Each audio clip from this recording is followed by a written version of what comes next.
श्री वशिष्ठ जी द्वारा ब्रह्मा जी के और अपने जन्म का वर्णन। श्री वशिष्ठ जी कहते हैं, श्री राम जो सर्वत्र नित्य समता रूप से स्थित सच्चिदानंदमय ब्रह्म तत्व है, उससे संबंध रखने वाली सत्ता को नियति कहते हैं। वही नियंता की नियंत्रण शक्ति है तथा नियंत्रण में रहने वाले पदार्थों में जो नियंत्रित होने की योग्यता है वह भी सत्ता ही है। अब मैं उस सारगर्भित संहिता का वर्णन करूंगा जो इहलोक तथा परलोक की सिद्धि के लिए परम पुरुषार्थ रूप फल प्रदान करने वाली और मोक्ष के उपायभूत साधनों से संपन्न है। उसे तुम सावधानतया श्रवण करो। प्राचीन काल की बात है, सृष्टि के आदमी परमेष्टि ब्रह्मा ने इस मोक्ष कथा का वर्णन किया था। यह संपूर्ण दुखों का विनाश करने वाली है और बुद्धि को परम शांति प्रदान करती है। सारे विवेकशील पुरुषों के साथ इस मोक्ष कथा को सुनकर तुम उस दुख रहित सच्चिदानंदमय परम पद को प्राप्त कर लोगे, जहां पहुंच जाने पर पुनः विनाश का भय नहीं रह जाता। श्री राम ने पूछा, ब्रह्मा, पूर्व काल में ब्रह्मा जी ने किस लिए इस कथा का वर्णन किया था और आपको इसकी प्राप्ति कैसे हुई? प्रभु, यह वृत्तांत मुझे बताइए। श्री वशिष्ठ जी ने कहा, श्री राम, पर ब्रह्म परमात्मा सर्वव्यापक, सबका आश्रय स्थान, नित्य चेतन, अविनाशी, समस्त प्राणियों में प्रकाशक रूप से वर्तमान और अनंत विलासों का एकमात्र अधिष्ठान है। प्रकृति की साम्यावस्था तथा विषमावस्था में भी वे निर्विकार रूप से स्थित रहता है। उसी परमात्मा से विष्णु का प्राकट्य हुआ। ठीक उसी तरह जैसे प्रवहनशील जल से परिपूर्ण सागर से तरंग उत्पन्न होती है, उन विष्णु के हृदय कमल से ब्रह्मा प्रकट हुए, जो वेद तथा वेदार्थ के तत्वज्ञ हैं। उन्होंने देवताओं और मुनियों के समुदायों से संयुक्त होकर अनेक विध विकल्पों की सृष्टि करने वाले मन की भांति विभिन्न प्रकार की सृष्टि रचना की। जम्बूद्वीप के इस भाग में जो भारतवर्ष नाम से प्रसिद्ध है, ब्रह्मा जी द्वारा रचित सारा प्राणी समुदाय आदि व्याधि से संयुक्त, लाभ हानि से पीड़ित और जन्म मरणशील था। प्राणियों की इस सृष्टि में सारे जन समुदाय को नाना प्रकार के व्यसनजन्य कष्टों से पीड़ित देख सर्वलोक सृष्टा भगवान ब्रह्मा का हृदय उसी प्रकार दयाद्र हो गया, जैसे पुत्र को दुखी देखकर पिता को दया आ जाती है। फिर तो वे उनके कल्याण के लिए क्षण भर एकाग्र चित्त हो यूं विचार करने लगे कि इन हताश तथा अल्पायु जीवों के दुख का अंत किस प्रकार होगा।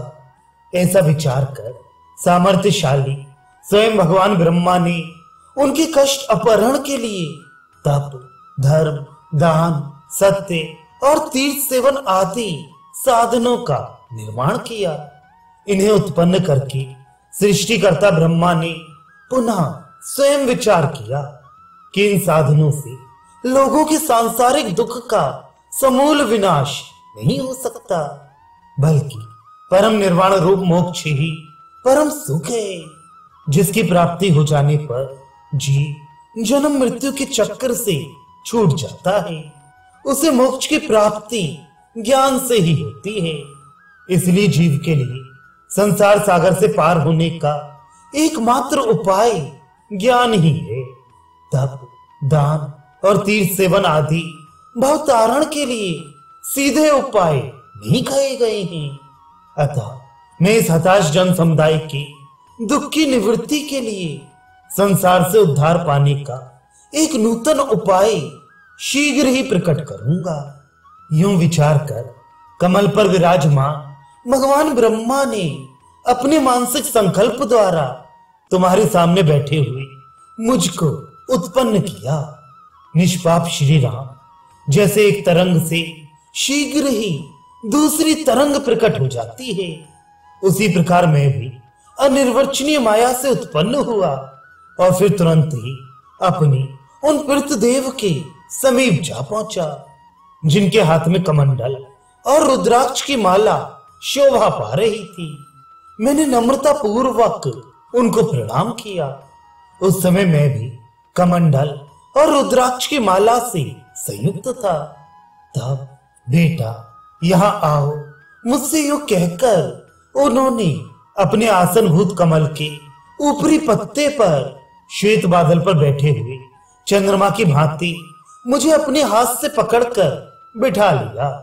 फिर मृगचर्म ही जिसका प्रधान था, ऐसे मुझसे मृगचर्मधारी मेरे प्रतिदेव ब्रह्मा जी ने कहा, बेटा जैसे चंद्रमा में कलंक प्रविष्ट होता है, उसी प्रकार वानर के समान चंचल अज्ञान 2 घड़ी के लिए तुम्हारे चित्त में प्रवेश करे।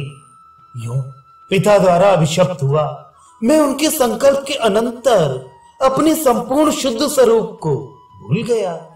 फिर तो मेरी बुद्धि तत्व ज्ञान से रहित हो गई और मैं दुख शोक से संतप्त हो दीनता को प्राप्त हो गया। उस समय में हाय बड़े कष्ट की बात हुई, ये संसार नामक दोष मुझे कहां से प्राप्त हो गया। यूं हृदय में विचार करके चुपचाप बैठा रहता था।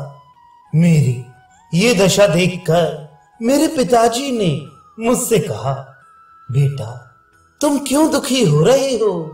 अपनी इस दुख के नाश का उपाय मुझसे पूछो, उसे जानकर तुम नित्य परमात्मा को प्राप्त हो जाओगे। तब मैंने उनसे पूछा, नाथ ये महान दुखमय संसार मुझ प्राणी को कहां से प्राप्त हो गया और इसका विनाश किस प्रकार होता है? मेरे यूं प्रश्न करने पर उन्होंने मुझे ऐसे प्रचुर ज्ञान का उपदेश दिया, जिस परम पावन ज्ञान को प्राप्त कर मैं पिताजी के अभिप्राय के अनुरूप अधिक ज्ञान संपन्न हो गया। इस प्रकार जब मुझे ज्ञातव्य तत्व की जानकारी हो गई और मैं अपनी प्रकृति में स्थित हो गया, तब जगत सृष्टा तथा सबकी उत्पत्ति के कारण स्वरूप और उपदेष्टा ब्रह्मा जी ने मुझसे कहा, पुत्र मैंने प्रथमतः तुम्हें श्राप द्वारा ज्ञानहीन करके पुनः समस्त अधिकारी जनों की ज्ञान सिद्धि के लिए इस सारभूत ज्ञान का पिपासु बनाया है। अब तुम्हारा श्राप शांत हो गया है और तुम्हें परमोत्कृष्ट ज्ञान की प्राप्ति हो गई है, जिसे तुम मेरे ही सदृश अद्वितीय आत्म स्वरूप हो गए हो। साधु अब तुम प्राणियों पर अनुग्रह करने के लिए भूलोक में जम्बूद्वीप के मध्य भाग में स्थित भारतवर्ष में जाओ। परोपकार निष्ठ पुत्र तुम तो बड़े बुद्धिमान हो, अतः वहां जो लोग कर्म कांड परायण हो उन्हें कर्म कांड के क्रम से शिक्षा देना, और जो लोग विवेकशील विरक्त चित्त तथा महाबुद्धिमान हो उन्हें परमानंददायक ज्ञान का उपदेश करना। रघुकुल भूषण राम इस प्रकार में अपने पिता ब्रह्मा जी द्वारा नियुक्त होकर इस लोक में निवास कर रहा हूं, और जब तक ये सृष्टि परंपरा रहेगी तब तक यही रहूंगा।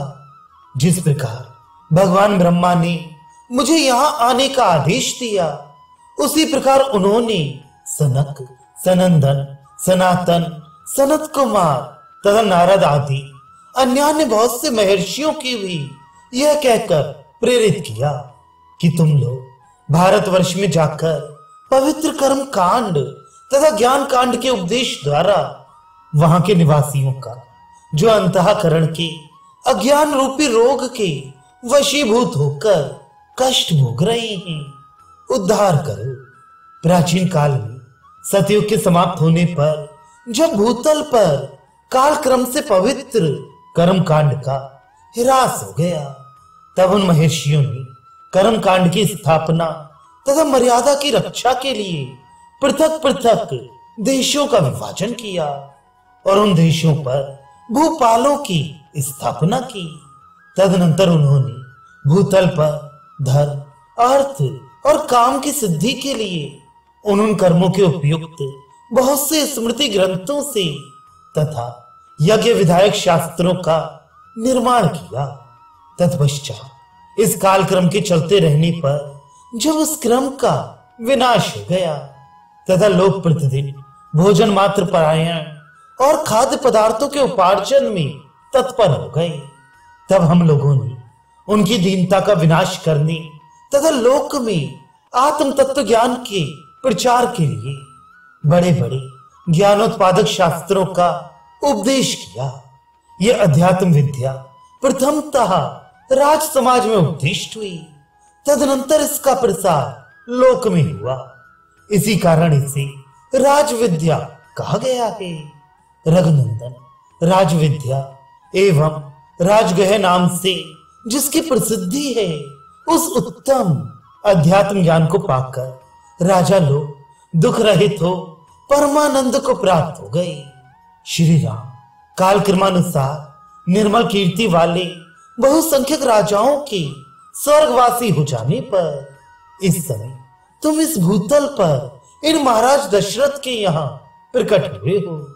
शत्रुओं का मर्दन करने वाले राम, तुम्हारा मन अत्यंत निर्मल है, इसलिए किसी निमित्त के बिना स्वाभाविक ही तुम्हारे मन में यह परम पावन तथा उत्तम वैराग्य जाग उठा है।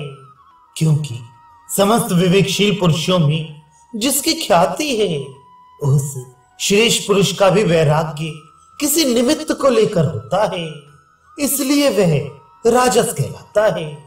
परंतु तुम्हारे मन में उत्पन्न हुआ ये वैराग्य अपूर्व है। ये किसी निमित्त की अपेक्षा न रखकर स्वतः अपने विवेक से उत्पन्न हुआ है और सत्पुरुषों को आश्चर्य में डालने वाला है। अतः सात्विक है, जिन्हें निमित्त के बिना ही वैराग्य हो जाता है, वे ही महापुरुष तथा ज्ञानवान हैं और उन्हीं का अंतःकरण शुद्ध है। जो लोग ज्ञान द्वारा इस सृष्टि परंपरा का विचार करके वैराग्य को प्राप्त होते हैं, वे ही उत्तम पुरुष हैं।